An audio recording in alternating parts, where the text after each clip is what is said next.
Hello and welcome to Fork in the Road. I am the host, Rusty Gaylord, and I am so excited to be bringing you our guest today, Steve Cadigan. As you know, Fork in the Road is a conversation about how the decisions you make in life and how those translate to getting you from here to there. And Steve has made a lot of decisions in his life. He was the first chief HR officer at LinkedIn many years ago and was instrumental in the culture and building and maintaining the culture through the hypergrowth phase and through IPO.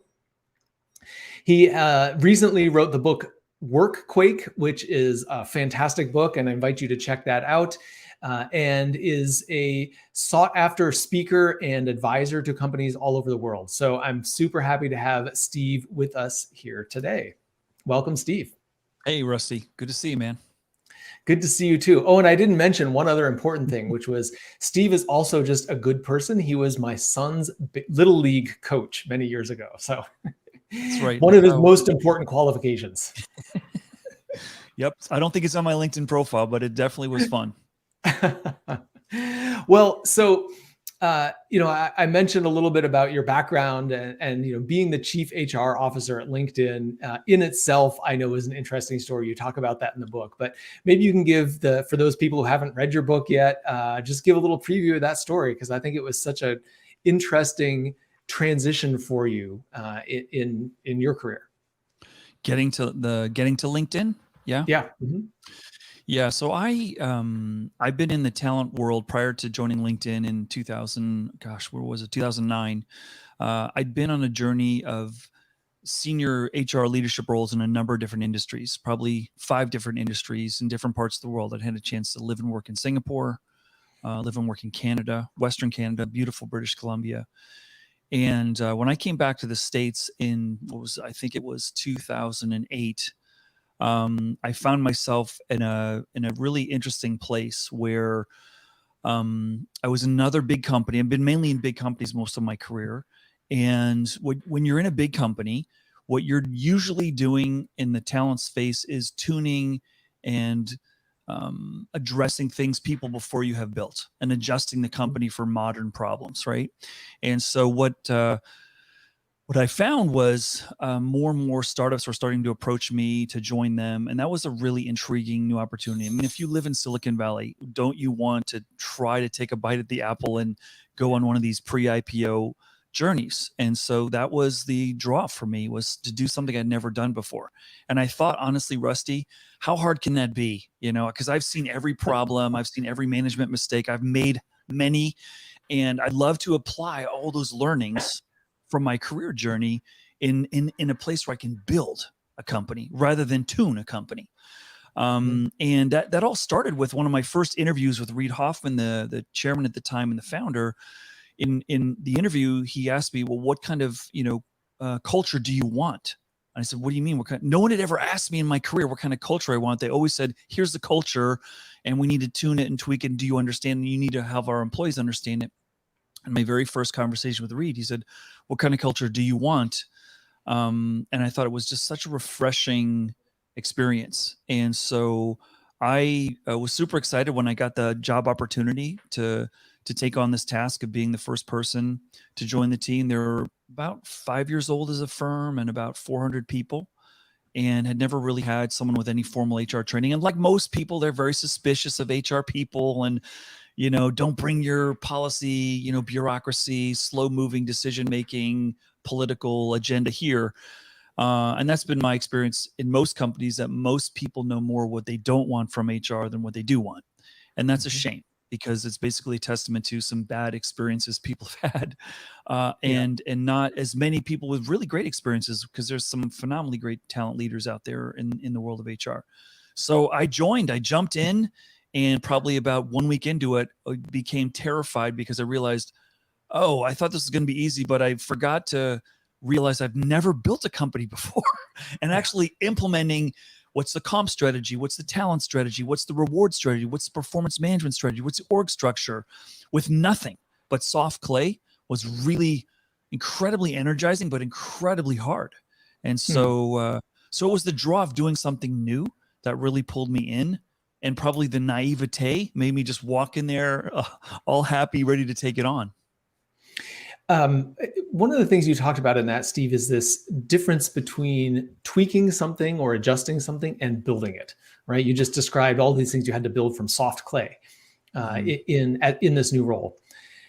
And in your book, you talk about this idea that everyone is an entrepreneur, right? It's like we have to some extent, we have to recognize that we're all building something. And I'm curious for you, as you were in that experience, or even as you reflect back on it now, how you Mm-hmm. made that transition from I'm walking into something that's already established and I'm tweaking the dials a little bit to Mm-hmm. building something new. Was like, what did you need in order to be successful in that new environment?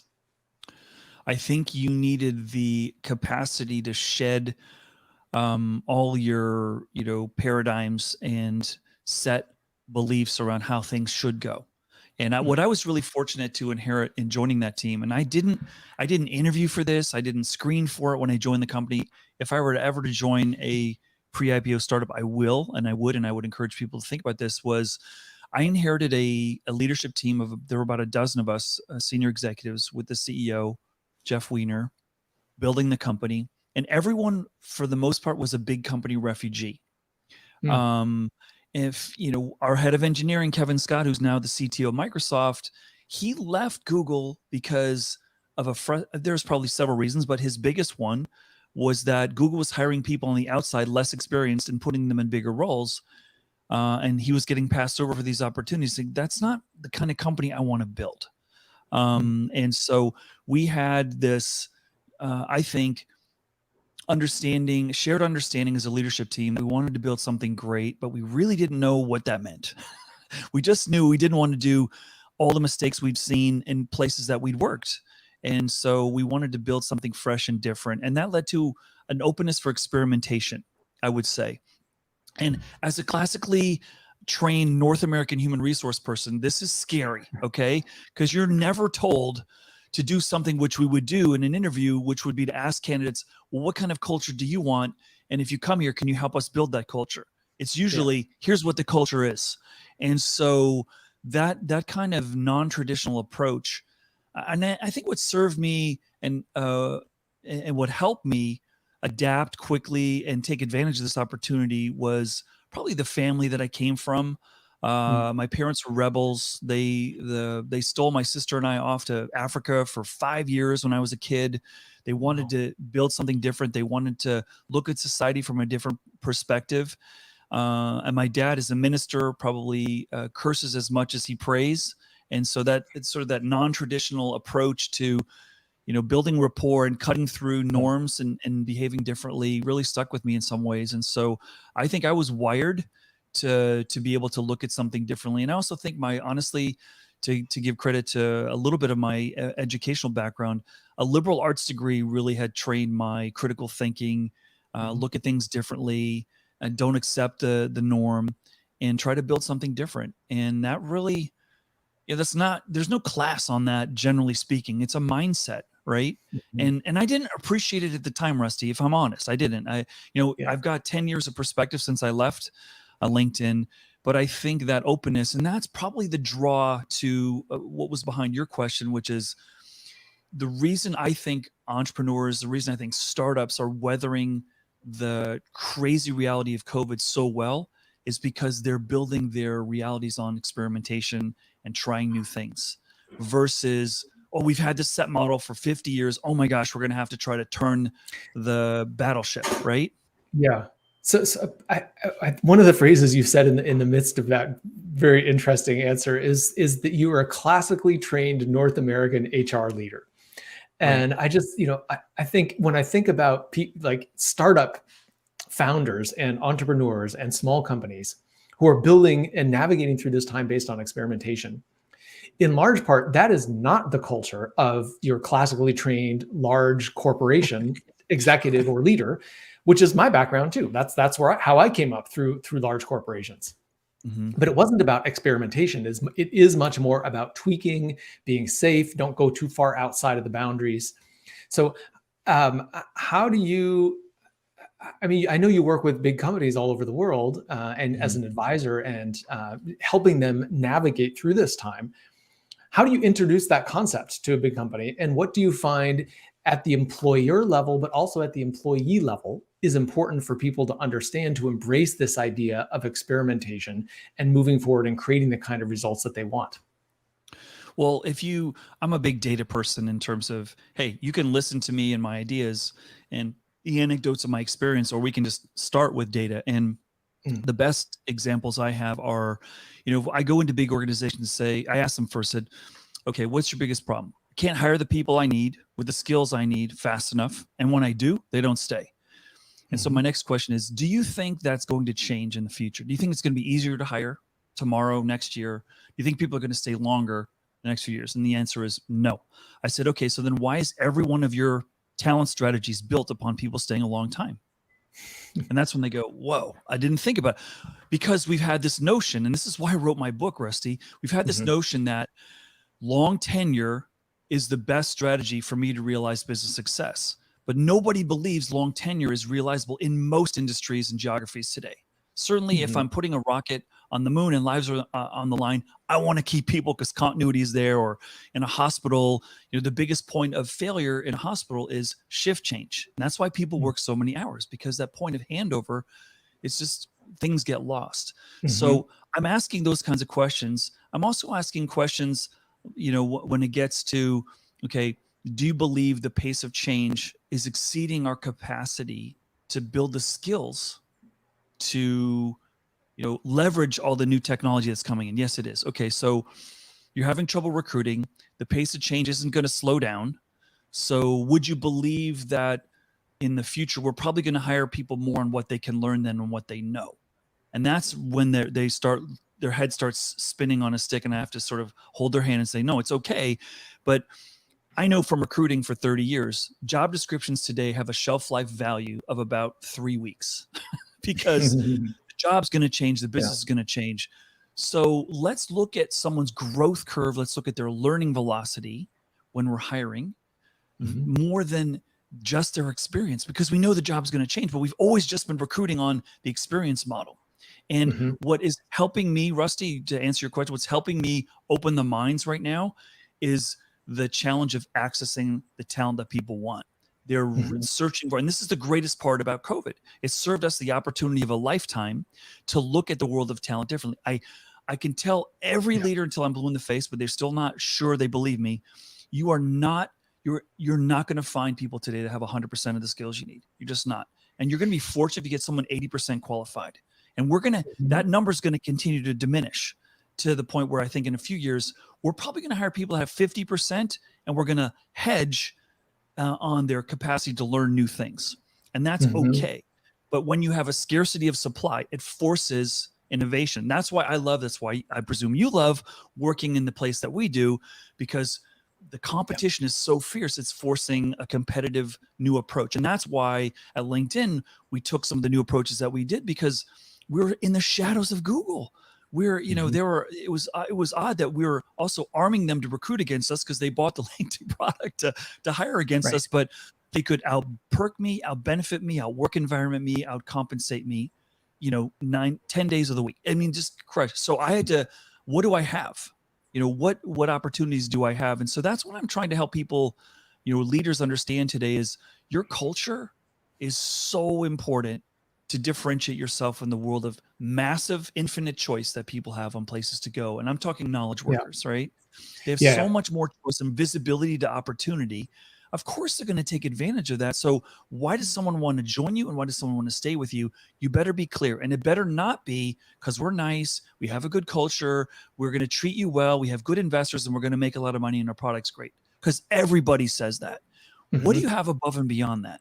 Right. And that's sort of what I'm trying to help leaders understand. Like, what are your precious assets that differentiate you? Yeah.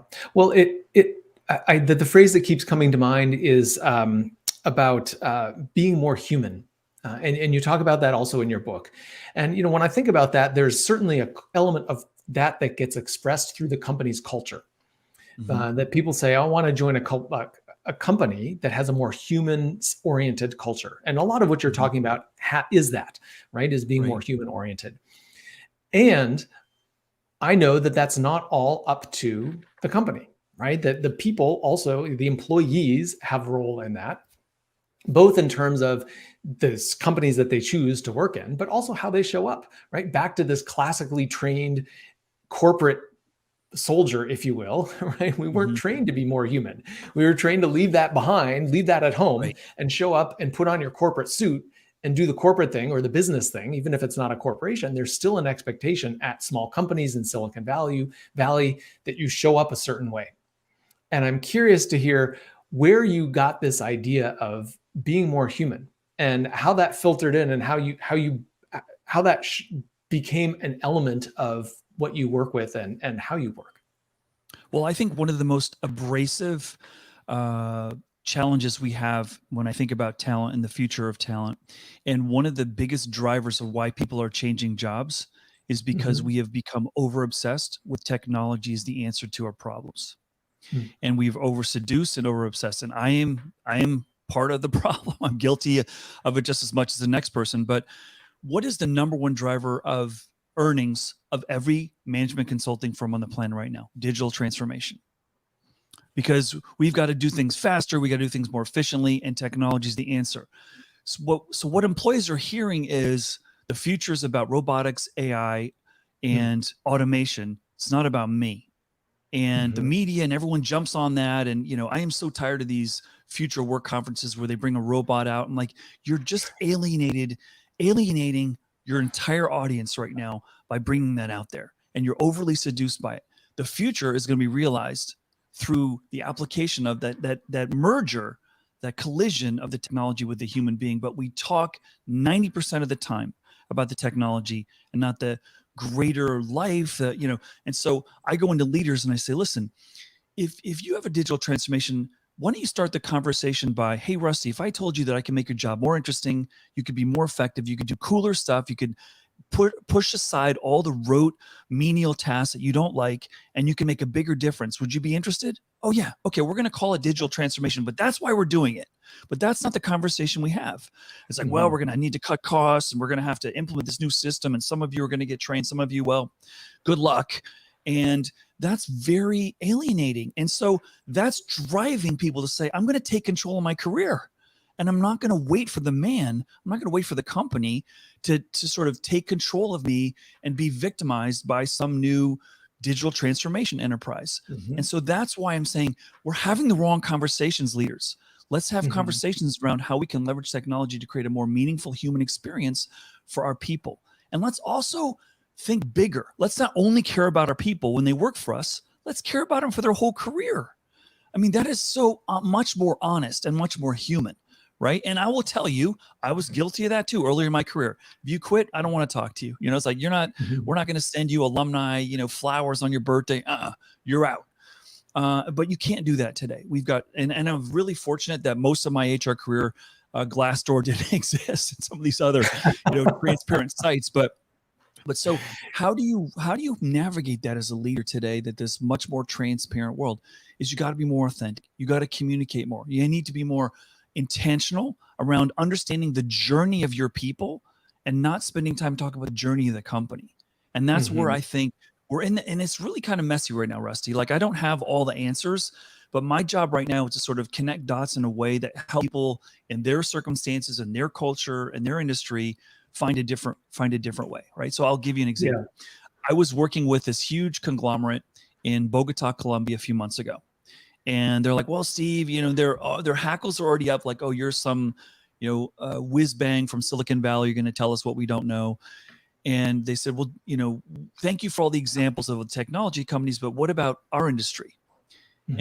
And what do you know about construction? And I said, well, let me ask you a question. Do you think that's what Elon Musk did when he started Tesla? That he's like, oh man, I need to really know everything about the automobile industry, or do you think he said, I've got a different plan? I said, so I think it's really healthy for you to, and this is another big problem most companies have. Well, if you haven't been in our industry, I'm not sure you could really figure it out. And okay, well, and the other question I love to ask business leaders to help them navigate this really complex future work is, okay, what's the place in the world that has the most innovation right now, would you say, measured by unicorns, market cap value? Silicon Mhm. Valley by a country mile. Okay, Do you think it's a coincidence that it also has the highest turnover of any geography in the world, or do you think that is complementary to why it's so successful? And they pause and they go, it's probably complementary. That's right. So why is a high fluid world of work powerful in a place like Silicon Valley? Because ideas are exchanging, networks are growing, people are iterating, and they've got more people to grow their idea, and that's a beautiful thing. And so that's something that, people think it's about hiding the idea and owning the idea. And if you want to build a city that's like Silicon Valley, to me, that's the core. You need to have a fluid workforce, not build it, but don't be afraid of that fluid workforce, because that's going to give you strength of idea iteration, if you will. Yeah. Well, Steve, this is fascinating. I love the way you're thinking about this and really thinking about the future of work, right? I know that's your passion and that's your focus. And so obviously this is a great conversation. I would love to extend it. And, we keep this as a pretty quick dip into who you are and your background and how you got here. And it's been great. You've got a fascinating experience. If people want to take this to the next step with you and follow up with you, what's the best way to get in touch with you? LinkedIn. I hear it's a pretty good website. You can find me on LinkedIn. I am very responsive. I'm on it a lot of the day. If you have a question, I've got a website, stevecadigan.com. And my book, Workquake, is available in every form. We're about to push it out in digital version in Spanish as well. But the Audible, if you put it on 1.2, setting 1.2, you can listen to the book in 4 hours. So highly consumable. Yeah. And a great book, by the way. I was an early Thanks, reader Rusty. and a huge proponent. So I definitely recommend Workquake. Well, Steve Cadigan, thank you so much for being here today on Fork in the Road. Thanks for having me, Rusty.